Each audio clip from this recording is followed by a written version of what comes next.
Welcome to Life by Design, the podcast for chiropractors. Here's your host, Dr. Jamie Richards. Hi, everybody. Welcome to Life by Design for chiropractors, the voice of reason in chiropractic. I'm Dr. Jamie Richards. I'm your host. And on today's episode, I sit down with my good friend, Dr. Michael Gibson, and we discuss Facebook. One of those things that people are on Facebook, and probably you have a business page and you're engaging people, probably spending far too much time personally on Facebook. And then we have a whole handful of people who are resistant.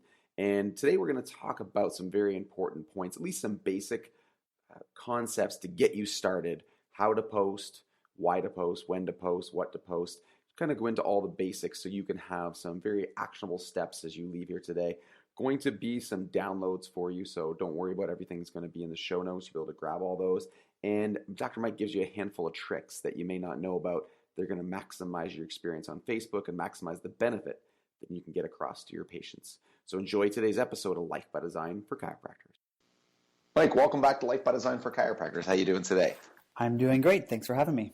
Of course. It's nice to have you. I'm sure it's going to be a regular thing as we've already seen. So today we're talking about, I think it's a huge topic, and it's one that it's obviously way more complex than I think people probably give credit to. And there's definitely some standards when it comes to this topic today. And I think it's something people think they can easily do and people give it a shot, but there's a way to do it right and there's a way to get benefit out of it. And there's a couple caveats in here that if you can get these down and understand the whole purpose of this in the big scheme of things, then it's going to make a much bigger impact. So today we're talking about Facebook and Facebook engagement and Facebook posts and what the purpose of Facebook is. And this is a huge topic, Mike.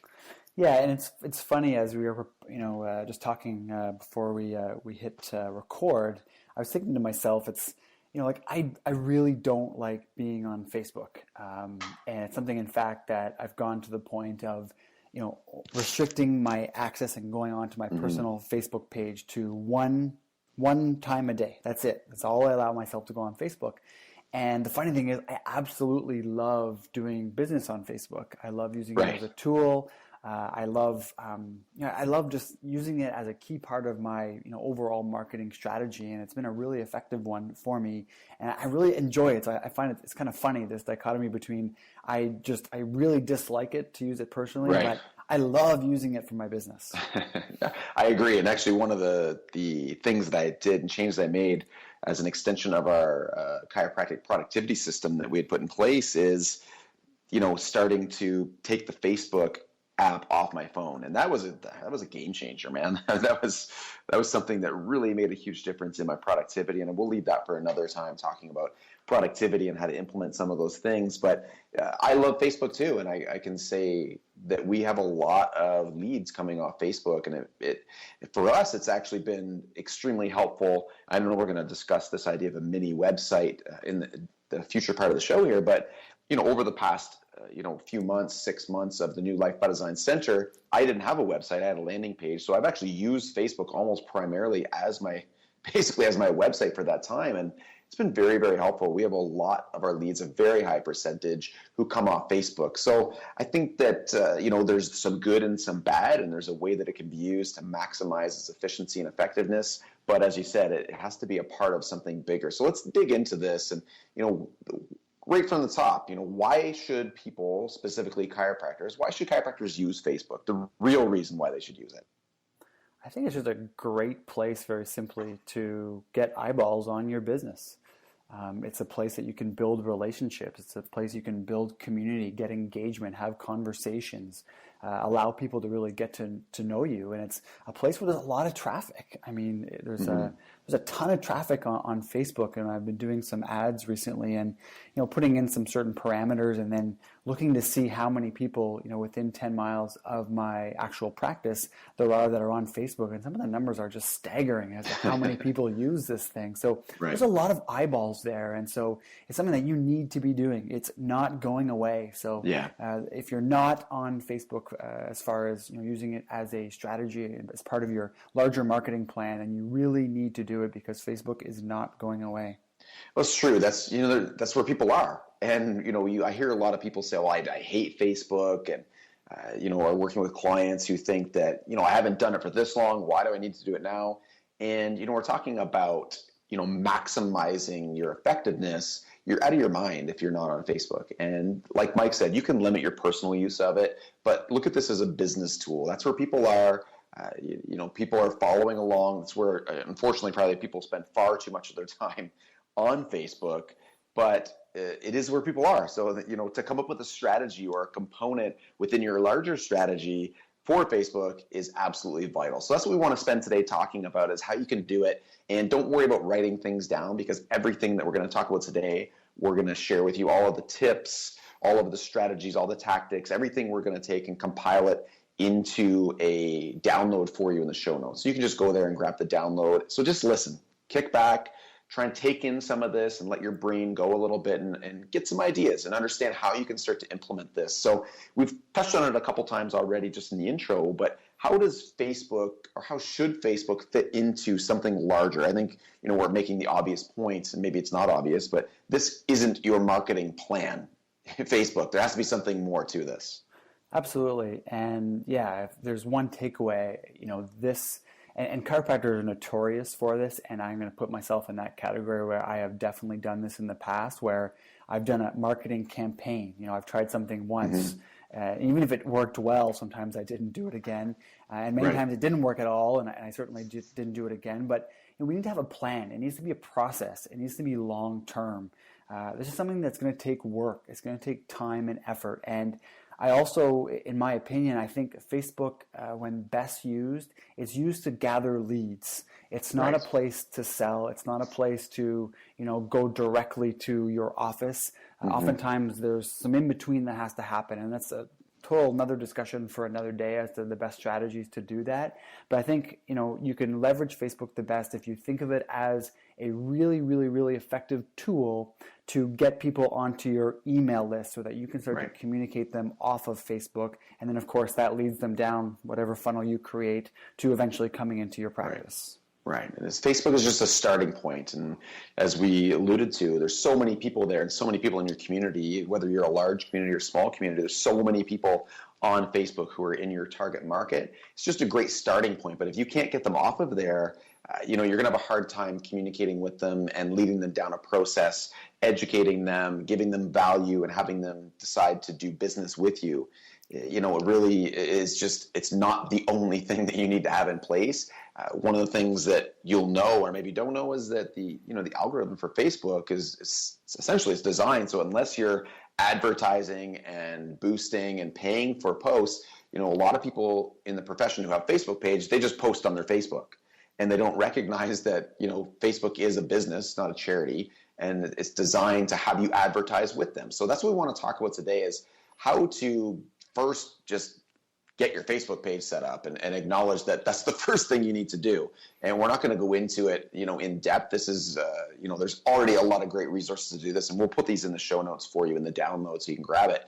But step one is you have to get your Facebook page set up. So other than, directing people somewhere else, Mike, is there any tips or pointers, little things that you would share with the listeners that they need to do when they're setting this up and keep in mind that might be specific to a chiropractic office?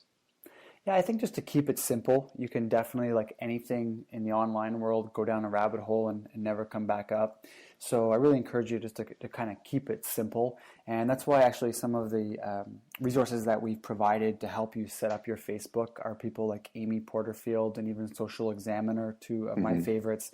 And we've chosen those because they're simple. So if you've never done this before, these are perfect resources. If you have done it before, I guarantee you'll still learn some things from them to just, improve the page that you have currently set up. So keep it simple. Yes, you could spend hours and hours and hours and hours on this and constantly get, more and more strategic. But I just encourage you to get it up and do the simple things. And really that's where, the rest of the content for today, Jamie, and we've chosen things that are pretty simple and pretty basic to get people started. There's, we could have made this list 4 times as long.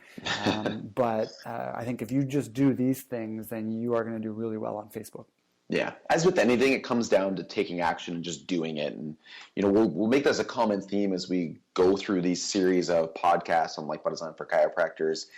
You have to get it done. You have to take some action. So don't worry about being perfect with anything that we talk about. Worry about getting things in place and getting things launched and getting things in action. You can always tweak and change as you go forward, but especially on social media, especially on Facebook, every moment you don't have a page, every moment you're not engaging is a moment you're losing the opportunity to connect with people and start to build leads. So the faster you get it up and the faster you get this going, the more people you're going to have engaging with your page, and actually it'll be worth making some changes and tweaks as you go. So, one of the first things I think we should talk about, Mike, is what to post. What are you supposed to be sharing on these pages? Because I think you look around at some of the professions Facebook pages and you see a lot of stuff on there that you and I would think they probably shouldn't have on there for a bunch of different reasons that we'll dig into.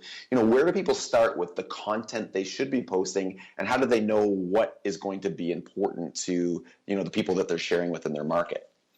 Absolutely. I think the first thing that you need to consider, and I remember I spoke about this on one of the previous times I was on the podcast here, is that all of this really needs to start with really understanding who your avatar is, who is your ideal client, who you're trying to speak to. Because if you post things, if you are a hockey fan, so you're constantly posting things about hockey because you really like hockey, and your avatar is, someone who dislikes hockey, then I can guarantee you that, those people are just not going to engage with you, or, they're not going to click on your post to read the rest of the article or what have you. They're not going to engage. And so that's really going to decrease the amount of people that Facebook is going to put your posts in front of. So the first thing is, of course, to really have a deep understanding of who your avatar is, who your ideal client is, and really start to understand them, and then start to craft posts, whether it's posts or blog posts that you've written yourself, or even just finding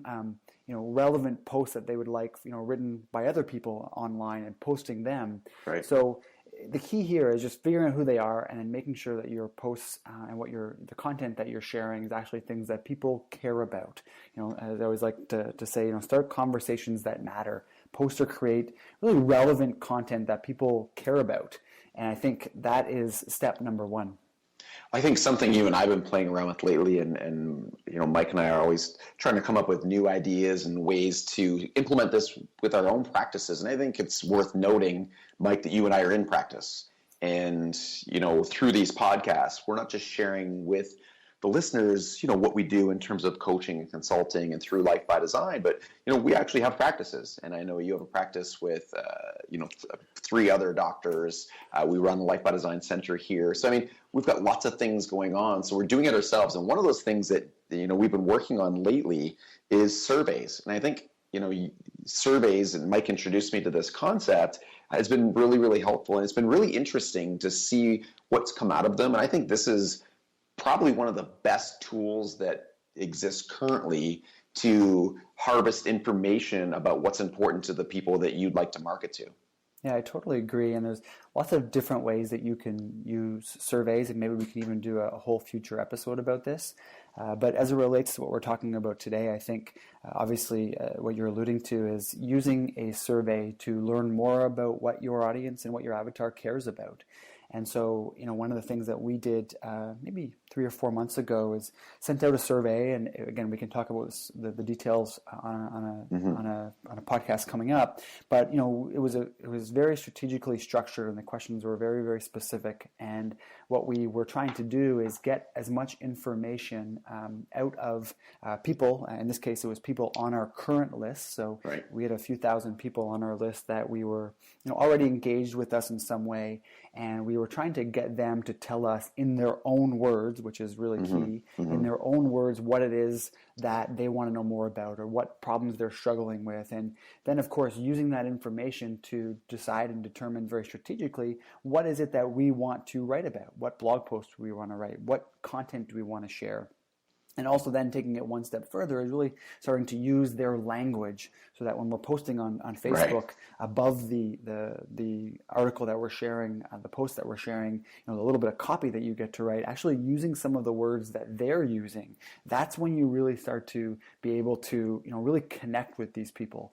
And so that's one strategy that we found really, really helpful. I know the results from our survey were quite surprising, and the things that people told us were, if if you had asked us to write, a blog post that we thought would be the most relevant and people would be the most excited to get before the survey and after the survey, we would have come up with a totally different topic. Right. Right. I think it's very, very telling, and I think it definitely speaks to the way most of us, and I can speak for myself, the way most people want to communicate is we all, inherently, I believe, are selfish, and I think that's a great thing. I don't think that's a bad thing.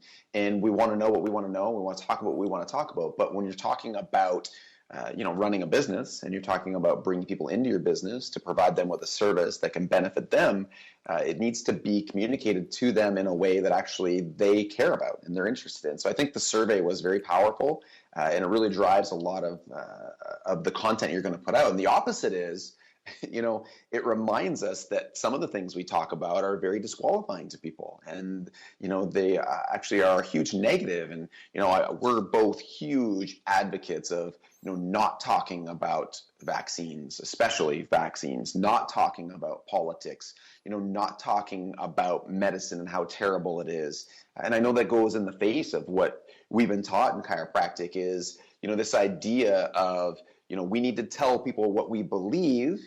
And then those people who believe what we believe, they'll align with our beliefs, and we're going to be on the same page, and away we go. And that might be fine for a very small percentage of your market. So if you really, are passionate about marketing to, less than 1% of your market, and you really want to try and run a business on that and build a practice full of people who have the exact same values as you in terms of some of these extreme things like medicine or vaccines or politics, then knock yourself out. But I think it's a terrible business decision.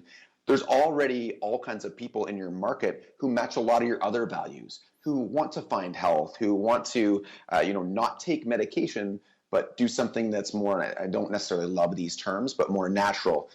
You can move towards that versus automatically disqualifying them by talking about all this stuff that they really have no idea about, and maybe even have strongly held positions that are opposite to what you're discussing. Yeah, I mean, just because someone doesn't like the same political party as you do does not mean they can't be a fantastic practice member. Mm-hmm. Exactly. And, I think if you're trying to build your practice and have all these people in your practice not vaccinate their kids, I mean, this is probably another show that we could, talk about down the road. And I think if you were to ask a chiropractor, and I always wonder this question, if you were to ask them, you could have a base of practice. Let's say you had 400 people who came to your practice on whatever frequency. We just take this group of 400 people. If you had the choice of having, all of them come to your practice to get checked for subluxation and corrected when necessary and pay to do that, or have them all not vaccinate their children or not be vaccinated themselves, which of the two would you choose? And, I get this feeling a lot of the times that chiropractors are more passionate about people not vaccinating their children than they are about them living with a clear and connected nervous system. I totally agree. Yeah, it'd be fascinating. That would be just totally it'd be a neat survey. Poll. Yeah, that'd be very cool. Yeah, I mean, and again, to go back, and this is more talking about the physiology of it, I feel very strongly that a person subluxated, if you take the large group of 400 people and we were to leave 400 subluxated for a period of time and vaccinate the other 400, although you'd have some probably outliers and people who are sensitive to some of the, specifics of vaccination, I think the actual damage due to subluxation would be far greater than the damage due to vaccination. Yeah, I agree. And so if you're a chiropractor and you're thinking, I'm so strongly, against vaccines and vaccination and all this damage, well, don't you feel the same way about vertebral subluxation and the effect of, the nervous system and the effect of neurological interference? Like, it blows my mind. But anyway, we're talking about a whole other show here, and maybe we'll get into that down the road. The next thing that's important when you're posting, I think, and this is really huge, is being human and posting personal things and communicating as if you would talk to somebody and using that to capture people's emotions. And I think being authentic and real is a great strategy to do that. Yeah, I think one of the ways that I think about this is that it's almost like I've been studying more the way I text people.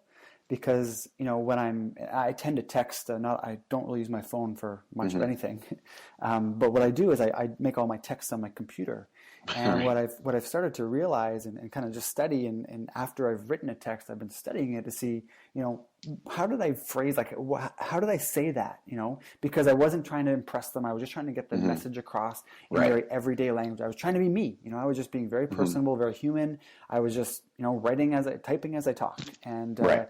I've been paying more attention to that, and it's really kind of helped me really understand how I can be more personable in my writing, so that it doesn't always seem so kind of put together and I'm not sure Right. the right word, but just so structured and kind of stuffy that it's just it's connecting better with people. And I think when you do that, one of the big things that of course we want to do is that in some way we're grabbing people's emotions, we're connecting with them on a deeper level, and that's of course one way that you're going to significantly increase the comments, the likes, and the engagement on your Facebook posts.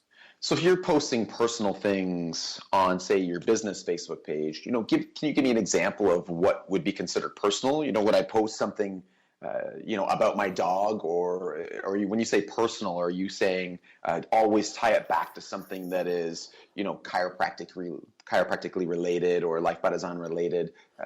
Is there a difference there between what you're suggesting people do in terms of personal posts?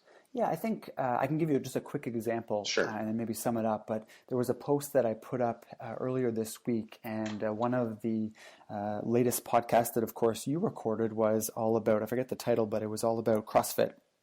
And some of the, you guys were talking about that one study that had come out that had been rescinded. Right. Yeah. The injury rates and the false study that was published. Yeah. So what happened is I wanted to post that on my practice page, and so I posted it. But instead of just putting up the podcast image that comes up naturally with it, what I did is I actually took a picture of Ashton when he was actually only 5. This is about a 2-year-old picture, but I put a picture of him doing CrossFit up there. And then when I actually went to write the copy at the top, I forget exactly what I wrote, but it was something to the effect, I made a comment about CrossFit, and then underneath it I said, that's Ashton, who's, when he was 5, he's now 7, doing CrossFit, right? So I added a little personal touch to it, where I know a lot of those people on there, I've seen pictures of Ashton before, so as soon as they see his picture, they're really going to be like, oh, like it's going to catch their eye, and they're going to see it, and also they're going to feel like they know me a little bit better. They feel like they know me on a more personal level. And so that's just one example where I kind of mix the two. But even if you're, going away on vacation or something, or you do something as a family, maybe you go skiing or something, every once in a while on that page, I don't think you should be doing this regularly. When I say regular, like, every day, but, maybe every couple of weeks you throw a personal picture of something that you and your family are doing, or anything. Maybe it was a meal that you're having, or a workout, or something personal, so they can get to know you. And that's certainly something that's going to drive engagement. Yeah, no question. And we use the same thing, through our center, using, pictures of Andy eating food and having it all over her face, and, talking about eating by design. Or, again, I just love the idea of people in your practice recognizing that although you're an expert and although you're a leader in the community, and to them, you're someone that they look up to. And even if they're not coming into your practice, I mean, that really is the feeling that you want them to have, is you want these people who are following you online to be engaged and to start to, feel a connection with your practice and with your community. So by the time they do go from a lead to, a potential client coming in for a case review, or if you're running a training facility coming in for some type of free class, or however you run your system, by the time they get there, a lot of that work has already been done. There's a connection. It also does something interesting from a consultation perspective. When people have a chance to engage with you in advance, and they're not a cold call off the street, and Facebook is great for that. And you'll find lots of people who follow us, watch the posts, get engaged, and then they come to the practice.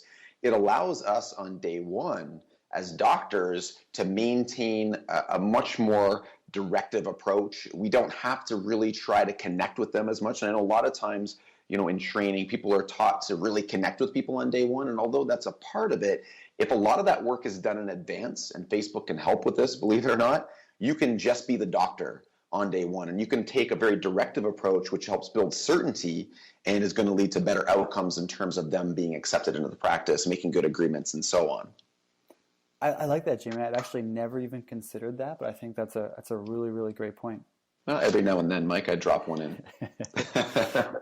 So yeah, I think you were talking before too about, just making it fun, engaging people. I know we talked about asking lots of questions, right? Do you listen to podcasts? What did you have for dinner? What was the best movie you saw? And the point of Facebook is to create engagement. And engagement doesn't just mean, people seeing your stuff.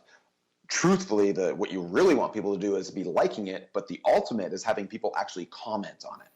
Yeah, and that's something I think that most of us or forget to do. I can speak for myself. It's something that I often forget to do is at the end of it, if I'm making a comment on a certain post, is that, ask them for their opinion.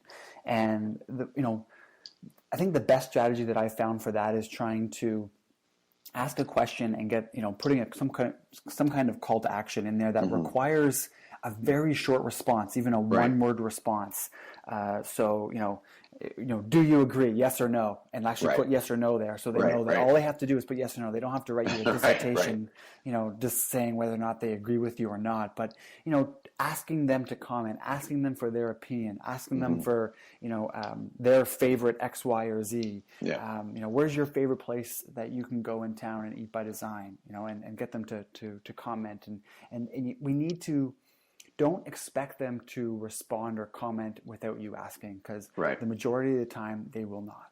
Yeah, well, neither would you, right? I mean, think about yourself as a consumer outside of chiropractic with other things that you find interesting or that you follow on Facebook. I mean, you're not going to respond or comment unless you are asked. And so the same is true for your practice members. Now, before we get into when to post and how to post and some of the other tricks that we put in place for you guys, I think the one thing to really highlight here, Mike, is this idea of native versus non-native content. And talk a bit about that, because I think this is where a lot goes wrong with chiropractors and how they're using Facebook. Yeah, I mean, those are just fancy Facebook terms. Essentially, native means very simply a post that someone might post on their personal page. You wouldn't necessarily know if this was a personal page or a business page based on what was posted. It's something that a human being would post, versus a non-native would be something that was a business type post, maybe a promotion, a sale, some type of something pushing you towards doing business with someone. And so the important part here, other than just knowing when you start looking at some of these resources, just understand what those two terms mean, is that you really want to earn your non-native posts. So you want to make sure that your the majority, if not 90% or more of your posts are native, meaning you're giving value, you're giving things of interest, you're entertaining, and then the non-native posts only come, as a result of you earning some trust, and then you get to, have their ear for a moment. But if you do that too often, not only will they tune you out, but actually Facebook will stop showing your ads or your posts as often. Right.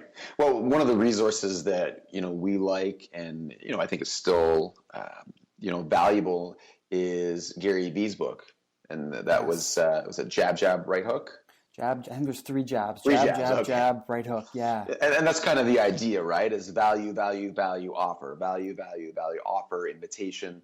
So trying to really make it heavy on the value and things people want to know about. And then, occasionally having something more promotional based. Exactly. Yeah. Jamie, if I could just add one more thing before we go on to when to post that I found super valuable and really effective, is that don't forget about your cover photo. Oftentimes, we see people on their business page, they put up a cover photo and then it's the same cover photo forever. Right. And don't forget, that's really valuable real estate. It's a big space. Yeah, absolutely. I mean, one of the ways that we've really been using it effectively lately is that when we have a seminar or workshop, we put obviously, information about it, what to do, how to register. We even use the little tab below with an arrow oftentimes saying, register here, and then you click the tab and it goes to the actual registration page. But one of the other really cool things is that you can change it. So I have this kind of ad for the seminar, and then every once in a while what I do is I add a little thing that says, only 3 spots left, and it's encouraging that scarcity. That's encouraging them to go and register right away. So it's pushing them to do it. And we've had people say, it's like, oh man, I couldn't believe there's only 2 spots left. I'm so grateful that I actually registered right away, because I was scared I was going to miss it, and it's been really, really effective. So another tip, and we'll put this in the download for you, because people might say, that's great, I don't know how to use Photoshop. How the heck am I supposed to make these changes so fast, consistently over and over, and make them look good? We use a program called Canva. So if you haven't discovered Canva, Canva is a wonderful, wonderful online program, canva.com. The basic version is free. Short of being a graphic designer, you can do some pretty amazing things in Canva. And if you've seen, Mike's personal page in terms of his office, Mike Kanata Chiropractor, and ours, Life by Design Center, you can look at the Life by Design for Chiropractors Facebook page. All of those are created by us in Canva. Yeah, I was thinking this morning, like, how much money have I saved in design work because of using Canva? Yes. Unbelievable. So that's like a must-have resource, and like you said, it's free and it's incredible. So definitely check that out. We'll put the link in the notes. Absolutely. So, Mike, let's talk about this in the last 5 or 6 minutes that we have. When do you start posting? I think people get confused with this. Do I do it every day? Do I do it once a couple times a week? And that gets overwhelming. The key here is consistency. So how do you create something that is going to get your information out there, get you engaged, and get everything we've talked about in this first part? When do you do that? Yeah, I think you do need to post 7 days a week. Mm-hmm. And I know people out there, they've just heard me say that and are thinking, man. Oh my gosh, how am I going to do that? Yeah. So what I think is really valuable is to take advantage of the scheduling tool that they have. Mm-hmm. So if you've ever noticed when you put up, you enter your post, your link, all that good stuff, mm-hmm. and at the bottom, instead of putting, clicking post or whatever, it says if you click on the little arrow, it'll actually create a drop down, and there's a schedule option, and you can schedule them as far out as you want. So one of my strategies is every Monday morning, what I do is I go through and I actually schedule them out for the whole week. So I schedule 7 days worth of posts. Mm-hmm. You and I spoke about this earlier. Mm-hmm. When to post, like what time of day, and I think it seems like everyone agrees that no one really knows for sure. I've heard lots of different things. I personally post at 8:30 every morning, and I seem to get really good engagement then. But just watch your stats, watch your metrics in Facebook, and see see if there's any trend there, and then of course use that trend and maybe different in different marketplaces. So, but I wouldn't worry too much about that. I would definitely do, the scheduling in advance. I think that is just super makes it easy, powerful. right? You're already to go back to what we talked about way at the start of the show. I mean, we're huge on productivity, and for us, we've even created the productivity system, the chiropractic productivity system, just because we realized that chiropractors were not super productive, and you can have all these great ideas, and we do, but we don't know how to implement them and put them in. And in terms of productivity, this is one of the best tips that we can give you, and that's focus your time. Right? So if you're going to post 7 days a week, you don't have to post 7 days a week. Take advantage of this and pre-schedule it. And the same is true with anything. If you're, say, going to write 2 blog posts in a week, just write them during the same time. Don't write them at separate times. Have a specific time blocked out where you're working on blog posts or recording videos, which actually, Mike, we did forget to talk about that in the first part. I know we're going to keep it simple, but another thing you can post is videos. Videos have super high engagement. Of course, the challenge is, people have to know how to make a good video, and that's probably a whole other episode that we can do as we add that to our list of future episodes. But the point is, schedule this thing out and just do it all in one shot and then be done with it. Yep, totally agree. So, Mike, we know what to post, we know when to post. Let's finish up with how to actually post. I know this sounds really simple if you've been doing this, but for someone who's either new to Facebook or, doesn't really have maybe the skills and the capabilities, functioning in the online world, talk about some of the very basic things they need to know in order to post properly. And again, we'll include this in the download for you in the show notes. Yeah, the first thing, of course, is knowing what the proper picture dimensions are so that they show up like a magazine ad.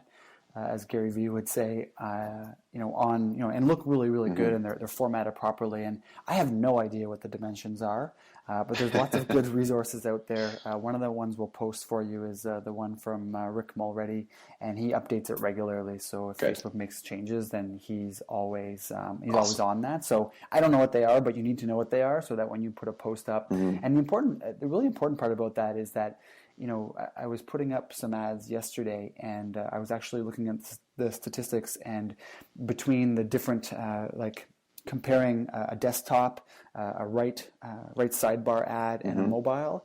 And I think like 98% of all of the interaction that I got was on mobile. So if you don't get the picture dimensions right, not only will it not look good on the desktop, but it will very likely look even worse on mobile, which is probably where the majority of people are checking out your posts anyway.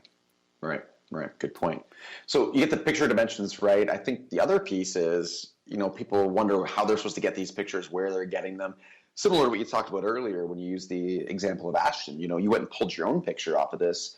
Much more power than pulling off some, these generic pictures off of, some type of site where you can buy these pictures or download them. It's very clear that it's a generic picture when it's a generic picture. Yeah. And, again, it's just, it's trying to relate to people and trying to connect to people. So the more personal, the more, I want to say grainy, but the more, I guess probably a better word is real. The more real the picture is, the better. The more engagement, the more people are going to be, emotionally attached or are going to have an emotional response to seeing your content and then interacting with it. It always seems like the same woman in every picture anyway. Yes. So, how to post it. We got to get the pictures right. We got to use real pictures. Talk a bit about branding and getting your brand integrated into these pictures. I know there's a tool that you like to use. And again, we'll put it in the show notes, but talk a bit about that.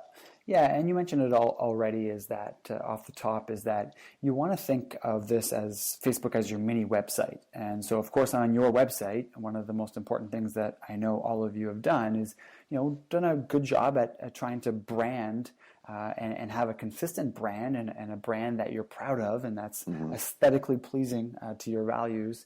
You go to the effort to build your website with your brand, and you should do the same on Facebook. And I think we've come back to this a couple times, but it's worth repeating, is that I love this idea of thinking of every single post you put on Facebook. Think of it like it's in a magazine and it's being published, and it needs to look complete and finished, just like it would in a magazine. So I think that's really important. And one of the really cool tools that you can use is begin to watermark your pictures. So for example, maybe that image that we were talking about, Ashton, at CrossFit, if I could have done some cross branding there, I could have put the little CrossFit logo down on the bottom, right? Or I could have even put my office logo down at the bottom. And so I like this little app. I think it's only a few dollars, called PhotoBulk. It's the easiest one that I found, and all you have to do is ask your designer for I call it a ghosted copy, a ghosted PNG file of your logo. And then within PhotoBulk, you can even change the opaqueness of it and make it look really nice. And it's just something that's there. It makes it feel very professional. It's an opportunity. Like if it's a magazine ad, then you want to use that opportunity to make sure people know and see your brand there. And even if they don't consciously make note of it, it's they've seen it unconsciously. They've recognized it, and the more, of course, they see that, the better. So now when we're going to post this thing, I think this is one of the things that people don't do well and they don't realize is, when you put the link in, it populates with an image, correct, Mike? It should, yes. And so I think sometimes people don't know how to actually take a URL and post it in there and then get that image that they want and change it. So how do people do that? What's the actual procedure here and the steps that they need to go through?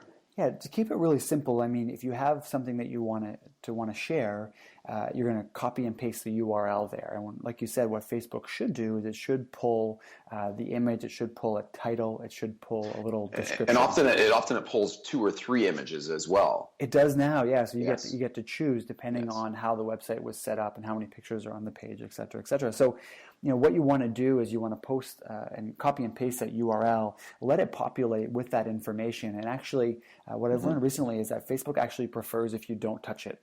Now, having said that, if it looks horrible, I would encourage you to change it. But try and leave as much of it as you possibly can there, because apparently Facebook really likes that you just use what what was intended. Right.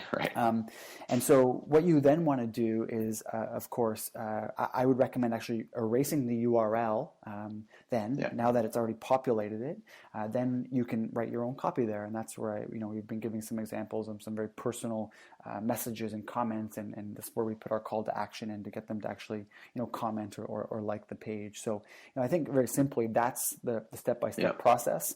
I think the biggest thing people are always unsure about is kind of what to do with that URL. So I would recommend letting it populate, leaving as much of what comes up there as long as it fits the mold that we've been describing, and then removing it and adding your own copy. And that's the way in the end you should be able to create a really aesthetically brand